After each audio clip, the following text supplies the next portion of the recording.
everyone, and welcome back to another episode of Travel with K&D. I am Crystal, And I'm Drew. and we're going to finish out our ride overview of Magic Kingdom today. So we still have Fantasyland and Tomorrowland, and quite frankly, this has the biggest bulk of rides. Oh, yeah, lots to talk about. Lots to see and do in these two lands, that's for sure. So definitely, if you're liking this series so far, make sure that you hit the subscribe button on there so that you're not missing out. We're going to continue this series on with Epcot, Hollywood Studios, and Animal Kingdom as well. Go through all the rides to help you with planning your vacation, and then we'll get into some other nitty-gritties and tips and tricks and things like that for Disney. Yeah, absolutely. So, all right, well, let's get in here with Fantasyland. We're going to continue on our route around. So, we last ended with Haunted Mansion. So, then the next thing that we're going to hit here, really, they're across from each other. So, we're just going to go with the one on the left is It's a Small World. And this song will be stuck in your head for the rest of your day. Guaranteed. This is a boat ride. It is a super calm, air-conditioned boat ride with animatronic dolls. Well, they're not really animatronic. They are. They move a little bit, but they kind of look like porcelain dolls is what they look like. Yeah. From all around the world. So they all sing this It's a Small World song, but it will change into different languages as you pass through different countries. Yeah, which is kind of cool. They'll wear like traditional garbs that are from that country. It may not be current ones. It may be like past ones from like maybe like the height of that country or something like that. Or maybe it's ceremonial clothing or things like that. But it is really cool to go through and cute fellers in lederhosen. And see all of it. So it is like a nice calming break of a ride. But that song will definitely be stuck in your head for like the next week. Yeah. Right across from that is going to be Peter Pan's Flight. I almost called it Adventure.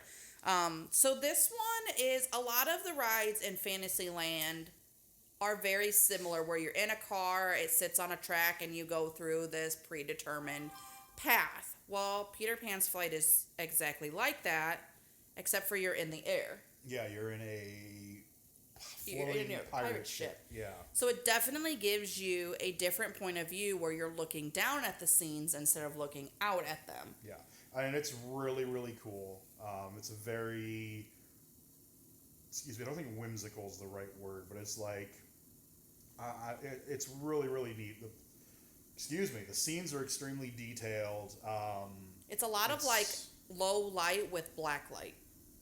So you get a lot of like glowing in it to make it look like you're kind of flying through the night sky. Yeah. So you go around like Big Ben and you go around like Mermaid Lagoon and you see a lot of cool scenes with Smee and Captain Hook and Tick-Tock Croc and all that. And Ariel has a cameo in there too in Mermaid Lagoon. Yep, exactly. So keep your eyes out. But it is something that's pretty cool to do. There is usually a very long line for this because this has the ride with one of the slowest loading times. Yeah, I mean it's kind of one of those like cult Disney rides that has a big following of people because of how cool it is and the experience of it. So it does have a slow, load through, I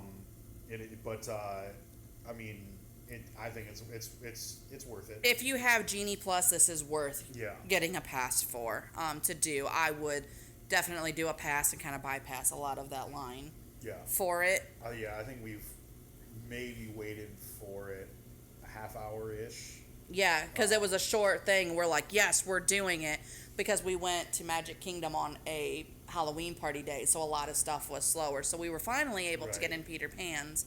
A lot of times it has a 75-minute or longer wait. Yeah, usually it's definitely over an hour wait, and that's not uncommon. A lot of people do rope drop this as well. Yeah, so either Genie Plus with it, or if you pass by it and there's a half an hour wait, do it. It's really cute. Yeah. Next here, as we kind of go around, you're going to get into the Prince Charming's Regal Carousel. You'll kind of see it, especially as you come out of like Peter Pan. It's very big. It's very hard to miss. It is right behind the castle. Yeah. It's a carousel. is really what it is, but it's all royal horses and things like that. There's 90 wood carved ornate horses, and then there's one chariot. So Yeah. if you need to like just sit in the chariot, there is one of those. But I mean, they're all in like golden helmets and shields and flowers and feathers, and each horse is unique, and there's a lot of detail Yeah, that goes in It's this. just an incredible, beautiful piece of art, is what this is. I mean, it dates back to 1917.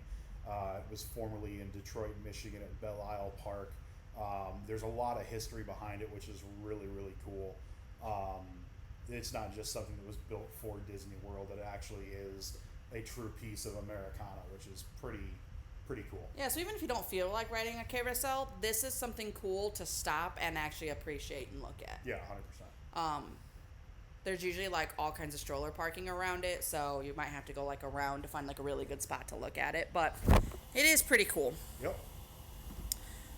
Right over there by it is Mickey's PhilharMagic. This is another show. It's more of an attraction, not really a ride, so this is an all ages thing. Mickey's PhilharMagic. It is a 3D adventure. You will have to wear 3D glasses. It's 4D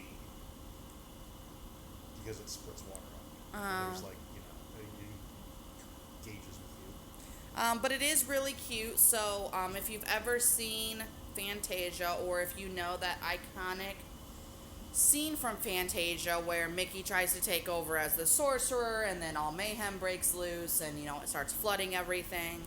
Well, essentially this is a play on that. Yeah.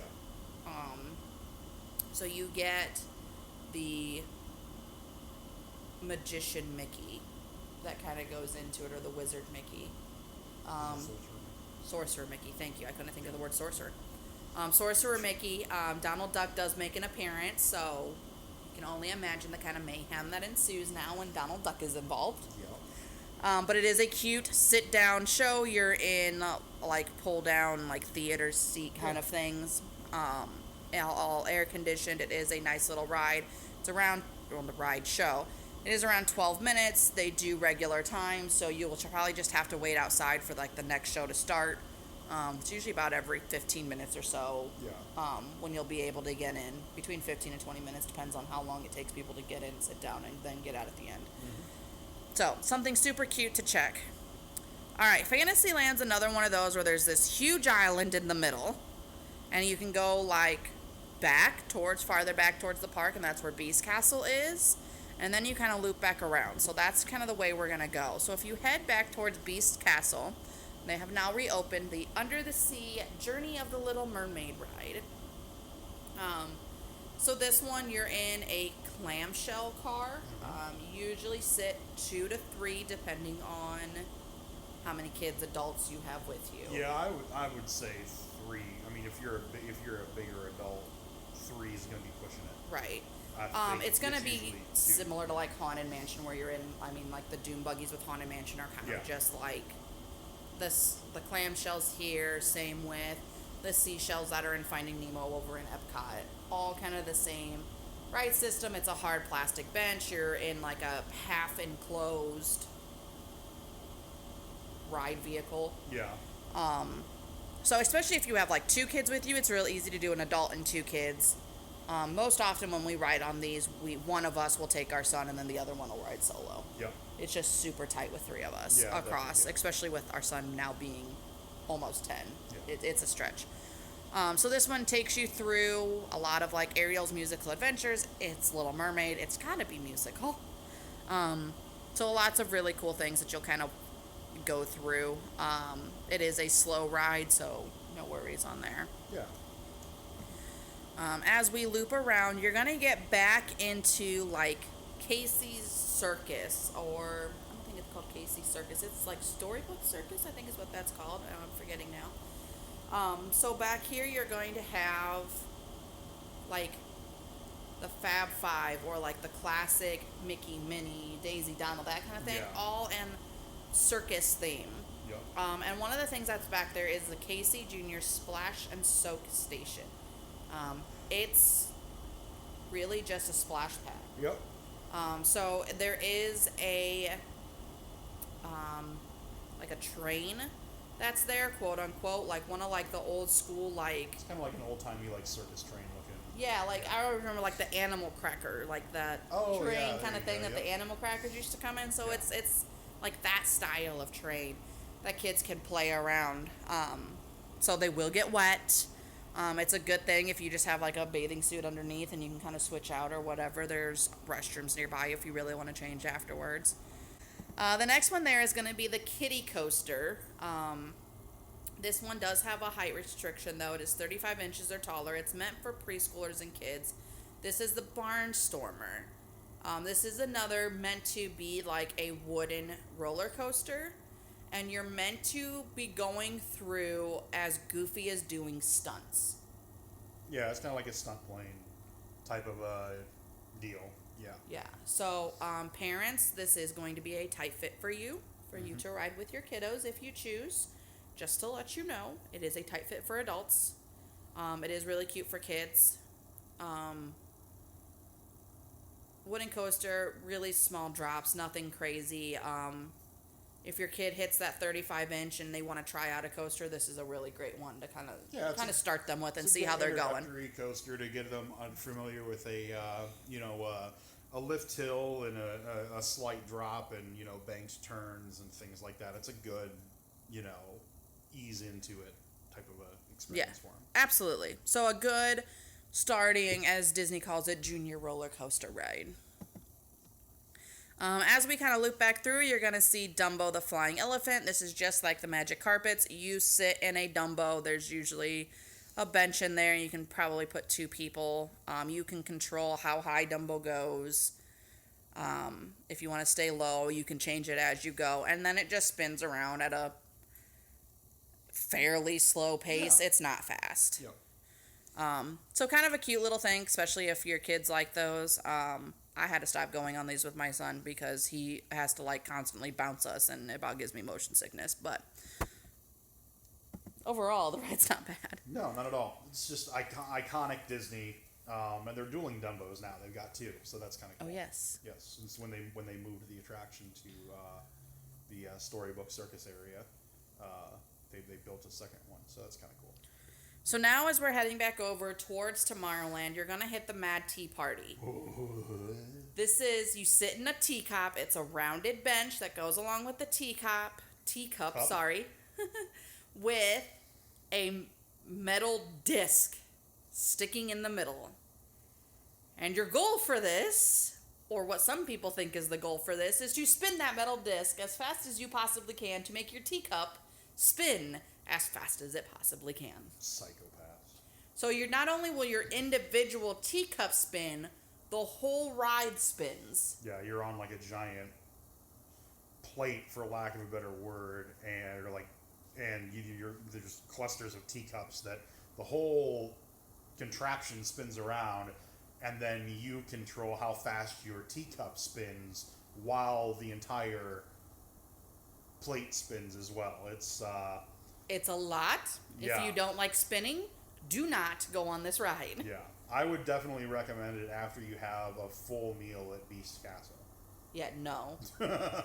Definitely not.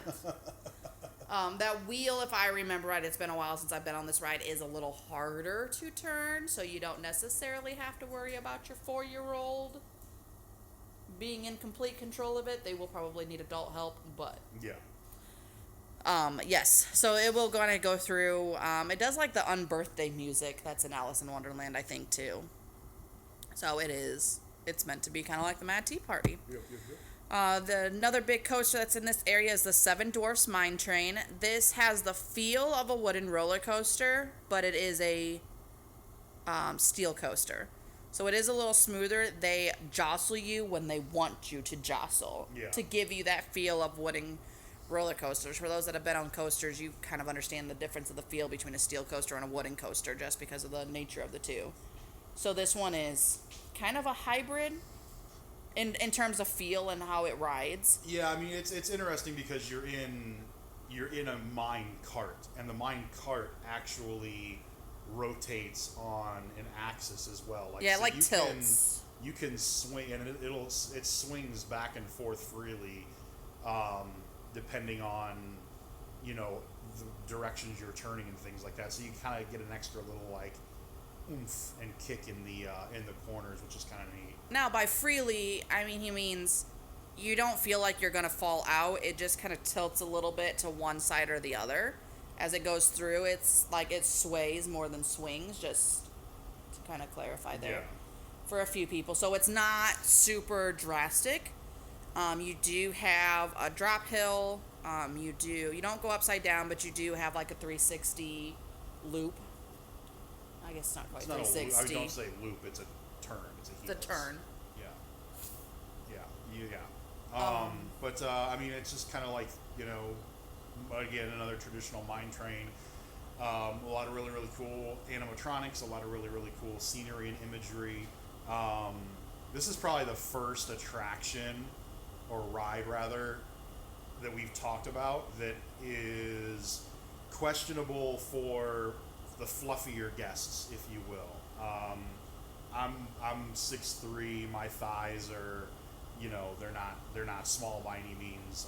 The way the restraint system pulls over you, each individual, you sit too wide, but each person has their own lap bar, and it's kind of U-shaped, so you have to squeeze your legs together to get this lap bar over you, and it can be mildly unpleasant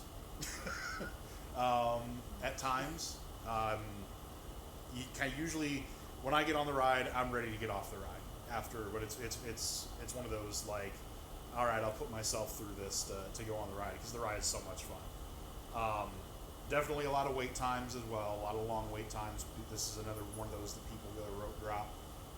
Yeah, so and if you have Genie Plus, or I don't think this is part of individual Lightning Lane, but I think it's part of Genie Plus. Either way, it might be worth grabbing one of these. This is something that's cool to ride at night also, because you do go outside. Mm-hmm. And then make sure you're kind of looking around as you are heading towards unloading, because there is a little surprise at the cottage there at the end. Yeah, and it does have another interactive key here as well, which is cool. Yes, absolutely. So there is stuff for kids to do as you're waiting in line. This is also something, if you have Memory Maker and Magic Bands, at least one person has a Magic Band, you will automatically get like a small, like little snippet of ride video.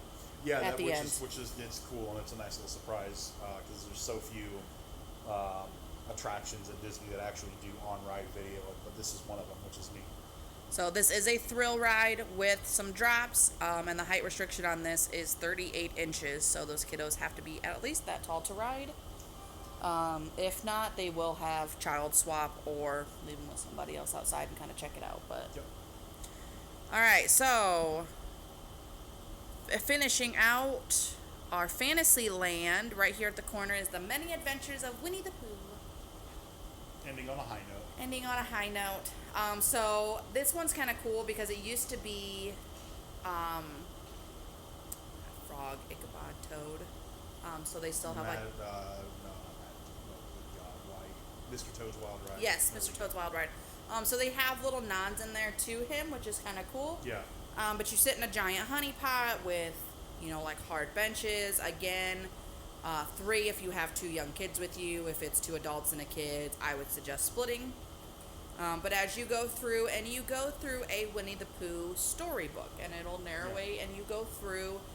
There is a point where Tigger kind of takes over, and you bounce a little bit, so your honey pot will bounce through. Yeah. It's a slower bounce. It's not like super rapid like what Tigger actually does. Yeah. It's like boing, boing, boing. Just a nice, easy little, Yeah, I mean, this is meant for all ages. It's a slower ride, but it is super cute, especially for those with Winnie the Pooh fans. Yeah. All right, heading into Tomorrowland, our final area here. The first thing we have here you're going to pass is the Tomorrowland Speedway. And this cracks me up that this has a height restriction, but I guess it would. You have to be 32 inches. You got to be 32 inches to ride, which is a fairly short height restriction. Yeah. This is going to be a little tighter for adults. I don't know that you're going to put 2 adults next to each other in this. It's meant for like an adult to ride with their kid. Right. You're in a race car. I mean, it's a go-kart. It's a track. go-kart. It's a guided go-kart track. There's a rail that I think it's like 4, 5, 6 lanes wide, something like that. And it's basically a metal rail that keeps you in your lane, and you steer, and you'll more often than not you bounce off the rail because the handling isn't the best in these. But And you I mean, jerk it's back cool. and forth a lot because, yeah, kids and steady yeah. pedal Throttle control is not a and- thing. Yeah. But it's cool, and there's some elevation changes, and it's just a fun little like slow, go-kart ride that takes you through parts of the park that you don't necessarily see.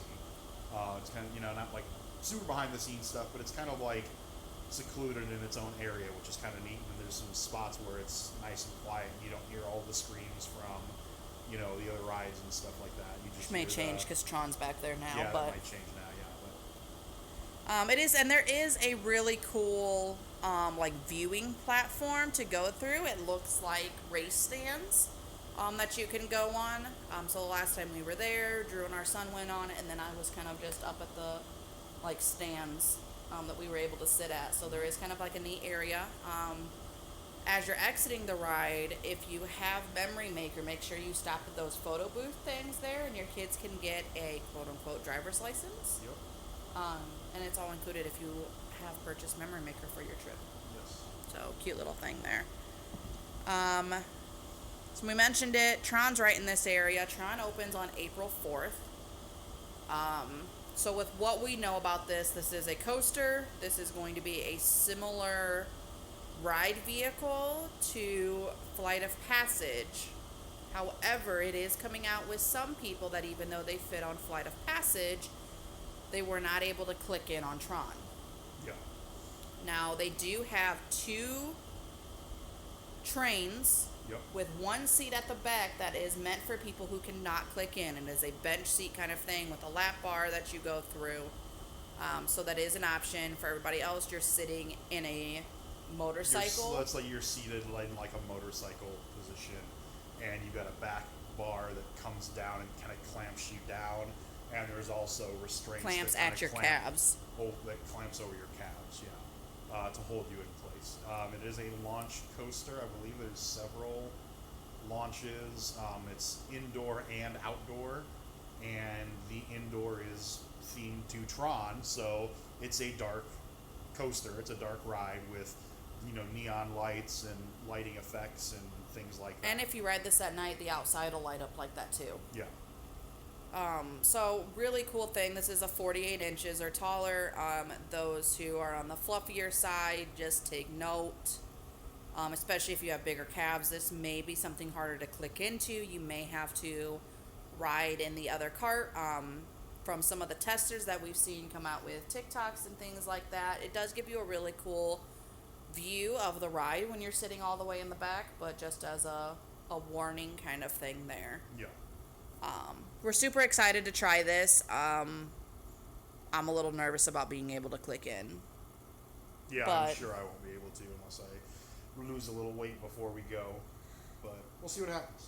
But for sure, once we go in June, we'll give you guys a rundown of this. Hopefully we'll be able to ride it normally. One of us will, and then we'll check it out. But that opens on April 4th, and this ride that's been coming for feels like decades now. Good God, yeah.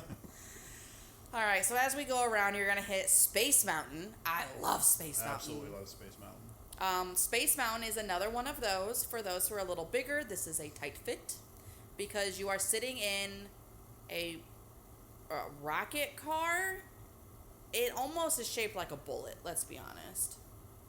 Yeah, I suppose. Where you have 3 seats per car, however, you are front to back, not side by side. So your leg room is like non-existent. Yeah, I mean, your legs almost, like you sit down into this and your legs are out in front of you. They're still bent, but your legs kind of go outside of the person in front of you, which is interesting. My biggest issue with this is not necessarily my size, it's my height. With the way my legs how they bend and where you plant your feet. The lap bar comes down, and honestly, it leaves about half of my thighs like uncovered by the lap bar. So it's definitely it can be definitely a tight fit if you're on the taller side. Again, I'm 6'3", so it's not necessarily my stomach or like me being barrel chested. This is truly like I'm tall, so it can be kind of weird, like positioning yourself. Or thicker thighs there, ladies. It pinches a little bit, just a warning, but it's well worth it. So this is a dark ride. Yep. You are with flashing lights in some parts, with big drops. Yeah. This is a sudden drops. Yeah. It's completely dark. You cannot see the track. Well, at least I can't, but I have terrible night vision, so you really can't. I barely see any track. Yeah, like you can't anticipate drops or turns or where you're going or anything like that. It is a crazy. And there are two crazy coasters time. going at once. It's got like a dueling thing going on. Yeah. So, lots of sounds going on. Thrill ride, 44 inches. You don't go upside down or anything like that. You really only go like, I think it's like 35 miles an hour, if that. I don't even think it's that fast. You don't actually go fast. But you It's the feel lighting- like you're going faster. The lighting effects make you feel you're going faster. You're not actually going crazy fast in this. Yeah. But it is someone that's like a little bit of a hike. You're on a ramp that gradually increases. You start at essentially the top of your hill, and it works its way down, and you end up at the bottom. Yeah. So cool ride.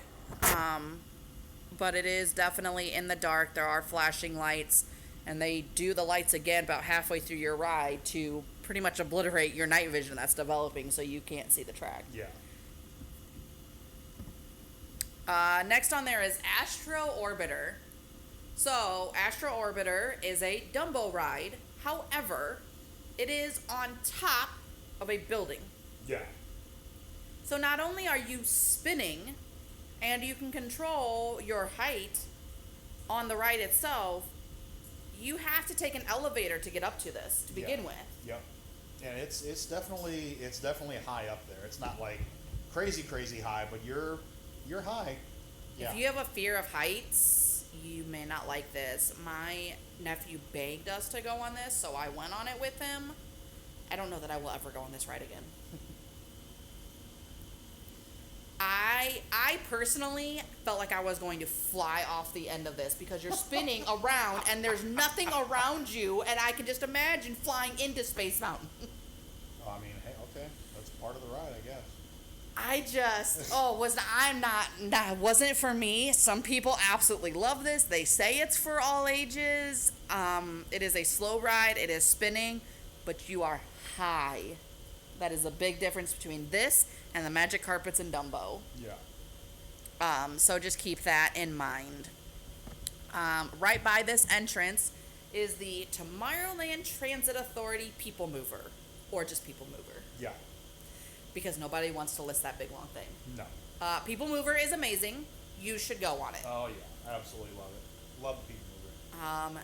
This is one, it's 10 minutes, it's super slow. You get on to like a conveyor belt that the ride's constantly moving. You load on.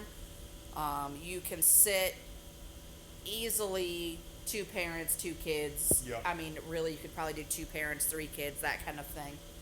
You sit in this ride, it's super comfortable. You see lots of cool stuff.